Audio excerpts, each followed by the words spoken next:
So, I'm going to be introducing Miss Paula Miller. I've known Paula for probably like 5 or 6 years. Paula is the head of education for the Adult Congenital Heart Association, which is a national patient advocacy group for patients with adult congenital heart disease. And gosh, Paula, what are you talking about? You're going to be talking about the power of advocacy and education, which is actually a very important topic. As we had talked about just the other night, I think just educating the public about the importance of ACHD-specific care can really lead to dramatic improvements in outcomes. So I'll leave Paula to her thing. Thank you. Whoa, that's a nice introduction. Thank you, everybody. I hope you can hear me. I'm standing a little bit on my tiptoes. I guess I could put this down. What a wonderful morning and early afternoon learning about all the different defects and the great education we're getting, because it's so important not just for you as providers, but for patients also to know what their defect is, what kind of surgical procedures they've had. I wasn't planning to say that, but I just want to throw that in to sort of tie everything together. As far as disclosures go, I will tell you, and my biggest disclosure is I am a tetralogy of Fallot patient. Who survived surgery in 1961. And thank you. Proudly now receiving Medicare and a grandmother of a 7-year-old. So I'm pretty happy about that. I know it was something that never was in my repertoire of even making it to that. But and my surgeon was Dr. Huie. So inside my body are some great things from one of the first surgeons who ever did, or the first surgeon who ever did TOF repairs. So I wanted to throw that in. But what I'm here to talk to you about today is about the power of advocacy and education. I'm very passionate about what I do because when I joined the Adult Congenital Heart Association, or found them in 1999, my health was on a downward trajectory. I was alone. I didn't know a soul. I never met another patient or another person with a congenital heart defect, and I just was absolutely petrified.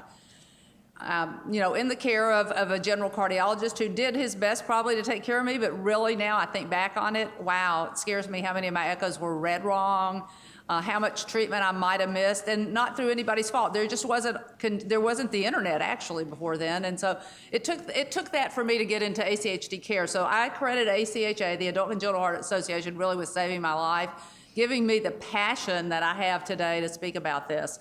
So what I want to say to you is, every day in my job, I hear from people who say, thank you so much, Paula, for what you do. Thank you for going up and talking about everywhere and talking about this. Thank you for just thank you. And that's great. I'm a pretty humble person, so I do it because I love it. But what I want to say to you is I can't do it alone. You can't do it alone. We need to be a collective voice doing it together. And the only way we're going to raise awareness about congenital heart disease from birth through adulthood and through death is by getting out there together and doing it. It takes a village to get the word out. We've heard that phrase, it takes a village to raise a child.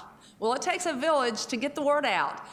And I can't do it. People, my ambassadors, two of whom have been here all morning to help me out, who live in the Houston area, they can't do it. We need your voice. And there's powers in numbers. Without it, we're not going to ever make a difference. I'm here to tell you, we are just not. We're making slowly a difference, but it's, in my opinion, it's not fast enough. I mean, on the advocacy and education end. So politics aside, I just want to ask a couple of questions, and you do not have to raise your hand. But how many of you have ever emailed or called your senators or representatives about issues affecting congenital heart care? Because there are plenty of them out there right now. Not a lot of you. Not a lot of you. So let me just tell you, ACHA sends out action alerts all the time.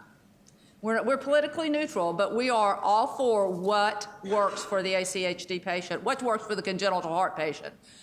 And right now, there's one out there, because the one out there that went out this week is all about the tax reform bill, because this, again, no politics. We're politically neutral, but what we don't like in that bill is what it's doing to taking away what you can get, deductions you can get for medical expenses. It's going to affect us as patients, us as family members, us as providers, really significantly.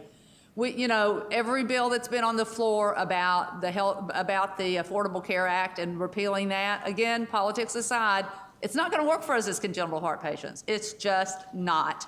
I'm not going to go in details. I don't have time. But just follow us. If you're not a member of ACHA, I want you to come out to my table after this. I'll sign you up right then. It's free for patient and family members. There's a minor charge for professionals because we provide professionals with discounted prices for getting certain things, which I can go into detail. And there is a discount on membership today if you come out and join today. And I can help you with that as well. Every one of you in this room needs to be a member of ACHA. How many people are members of ACHA? Awesome. Okay, those of you who are not, I will be out here. I don't have a flight till 8 o'clock tonight, so come out here and see me. Okay, thank you, Huie. Has anybody ever attended the Legislative Assembly, or what we used to call Lobby Day in DC every February? Fabulous. One person, two people, a few people. Okay, we're having another one. We've been going to DC now for years. We were responsible with some other advocacy groups, not alone, but we're pretty much the people who run the show for getting out there and getting something called the Congenital Heart Futures Act passed. Do y'all know about that? Okay, great. So that was something in which we passed with Congress. We got funded to collect data for surveillance data to do research on congenital heart disease, because in the United States, we don't have a lot of research. So I will go off of that little soapbox now and move on. Okay, so you can make a difference. That's the power of advocacy. And what I want to say here is this is a book called Can You Make a Difference? The Power of Advocacy. And the woman's name is Carol Harper. And Carol was talking about pain and how advocacy can affect pain. But what she said is, and we can say it about congenital heart disease, and I'm just going to substitute that in there. There's strength in numbers. And in order to create change in our community, strength could not be more important. Every voice makes the message a little louder, a little stronger, and much harder to ignore. And that's where advocates come in. We can do grassroots advocacy. You can do it from your home. You don't have to go to DC. It's very simple. You just get on the phone, you just write. They love phone calls, they keep records of phone calls. They want to know what their constituents want and how their constituents want them to vote. So that's one thing about that's, I have a few notes here and I apologize. I'm very attached to my notes because it's a crutch.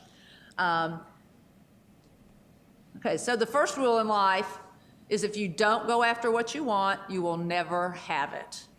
You'll never have it if you just sit down and don't do anything and let me and other people who do it for you. It's not going to work. And I don't mean that in a negative way at all, because we're all very busy people. We all have lives, we all have jobs, we all have families. We all have lots of things that get in our way. And I'm just like you all. Sometimes I forget to do things. But if we don't do it, it's just never going to happen. We've come a long way, but we have a long way to go. So a few facts, and some of these have been mentioned already this morning. Pretty much everybody knows congenital heart defects are the #1 birth defect in the United States. Wow. Who knows this other than those of us who are directly involved in it? I have people tell me all the time, wow, until I had a child born with CHD or until I found out about CHD through my cousin, I had no idea it was the #1 birth defect. That's pretty scary because we don't get the attention that we deserve. There we go. 1 out of every 100 people has some type of heart defect. That's pretty significant. It's more significant than cancer. It's more significant than autism, both of which are more significantly present in the media and everywhere else and get so much more money and so much more attention than we do. This is, why is this happening? We have 1 out of every 100 births, as I just said, 1 baby every 15 minutes is born with a congenital heart defect, and that's 40,000 a year. And that's the babies that are born. That's not the people who are living with it, because we're now in the 2 to 3 million range. And adults, we know now, are clearly outnumbering the children. It also continues to be the #1 cause of infant deaths. That hasn't changed. And if you look at all the birth defects, it also accounts for 28% of all the deaths in the neonatal period. That's the first 30 days of life. and about 50% of the deaths between the ages of 1 month and 2 years. So even though more and more babies are living to adulthood, it's still a significant problem, but we don't get what we need. You know why? I'll tell you why. How good do I look, okay?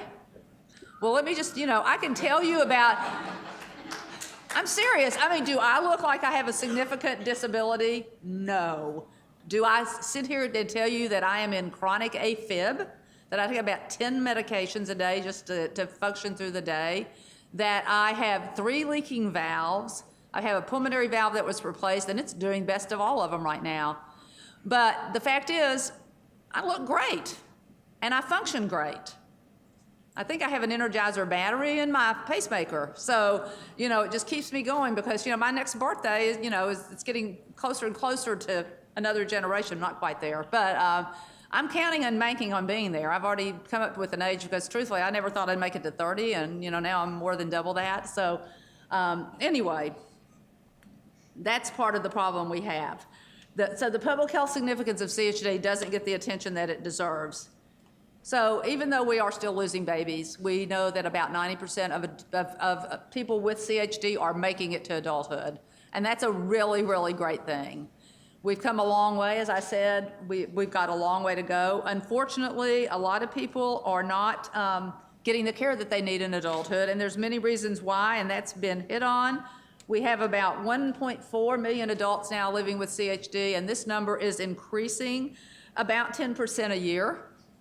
That's pretty exciting. So we're going to be out there. The young folks are going to be out there, and they're going to be passing me in age someday.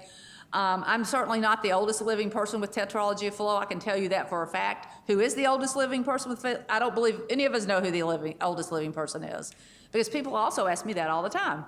Who's the oldest living? Am I the oldest? And people think they're the oldest when they're in their 40s and their 50s, and I'm like, no, you're not. I know people in their 80s that are older. So. And they're still living and doing pretty well. So that, that doesn't mean we don't die and we don't have sudden deaths. We have all of the above. But fewer than 10% of these adults, fewer than 10% are actually getting care that's called quality care. The care we're talking about, the reason that we're here to talk about adult congenital care, fewer than 10% of adults are getting that care. That number's not changing a lot, and that's a little frightening to me. And if it's changing, then I haven't been updated on those figures, so it sort of worries me. There's a lot of reasons why this is happening, and I can't go into those today because I just don't have the time. But I'm going to tell you a couple of things that we at ACHA are doing in the last 5 minutes that I have to help to change this. And this is just an example of our action alert.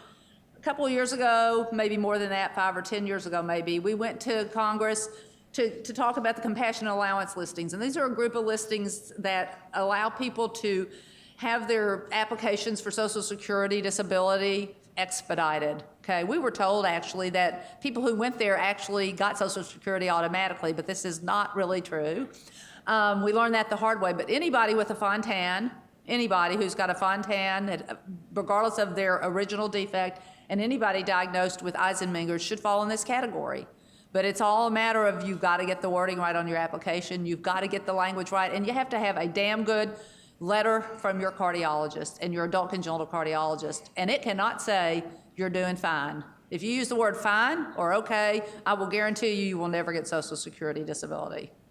And if you did, you're pretty lucky. So it's all in the wording, but this is what we did. We took patients with us, we went down there, and we managed to get this on that list. The other thing there is I mentioned the Congenital Heart Futures Act. That is the Congenital Heart Futures Act Reauthorization Act right there on the Senate and the House side. I'm just showing you that as an example of, we have been in DC. We have an advocacy group that works with us out of DC called CRD.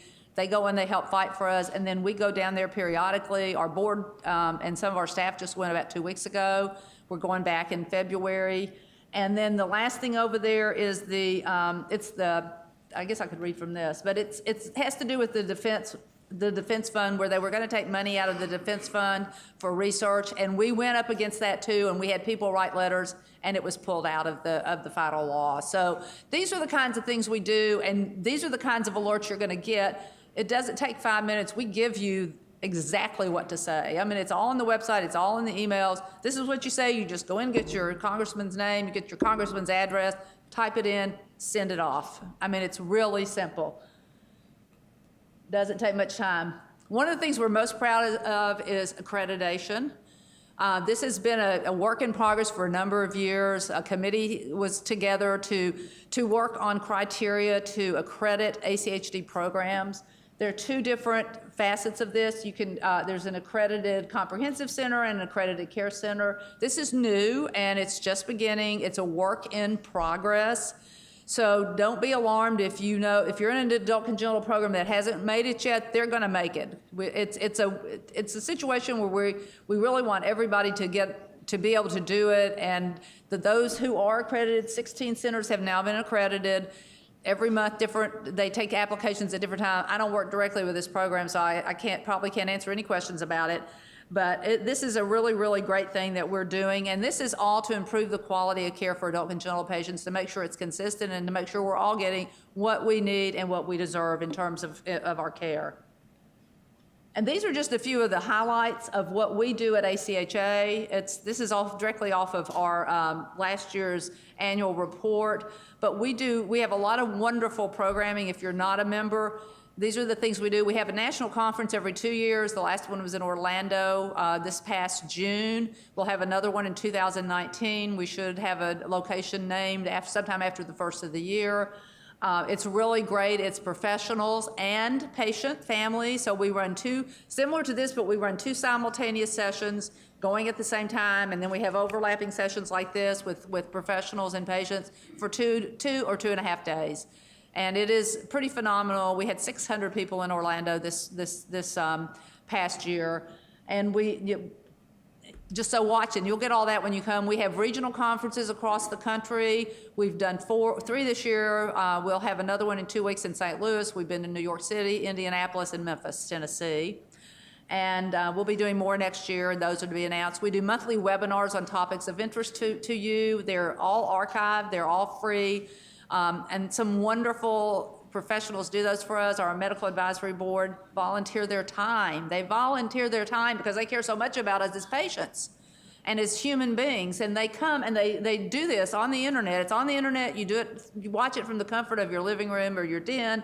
And then, or if you can't do that and it's not a convenient time, you can just go on and watch it on our website. So those are some of the programs that I run, actually. We also have a clinic directory for those, well, you all are here in Houston or in this area, so I'm going to assume most of you are patients in one of the programs in these areas or in the state of Texas. So, but if you're ever traveling, we have a travel directory out there where you can find adult congenital heart programs that are self-reported. This is aside from the programs that are on the accreditation that we have over 100, and on our website you can actually go on there and you can see where they are located, and international as well. Never doubt that a small group of thoughtful, committed citizens can change the world, because it is the only thing that has ever changed the world. I want to recognize Tony Cordero. Is he in the room? Tony, stand up. Tony Cordero, who is one of our ambassadors, is one of those people who changed the world. He and his son, Anthony, and Karen Klein and her mother, Mary Kay, in 1998, started this organization. They met over the internet in an AOL chat room, the two young adults who were probably in their early 20s at the time. If it were not for them, I would not be standing here today. We would not probably be here today as patients. So I just wanted to recognize Tony. He has stayed involved with our organization, and as I said, he's an ambassador. He is one of 70-some people who work with our members when they have challenging times. And I hope if you have a challenging time, you'll come to us and let us match you with somebody. If you have patients who you think need matching, that would be fabulous. And my time is up, so I'm going to ask you to join the revolution, sort of like the Beatles did. Join the revolution, join ACHA. Please be a part of us. Please help us get the word out, because we cannot do it alone.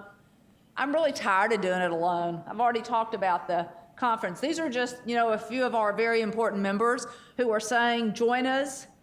Because congenital heart disease, folks, is never going away, but neither are we. We will always be here to support you. We will always be here to be a part of you. And I really am grateful to Huie and for Houston Methodist and for inviting me to be a part of this program. Thanks.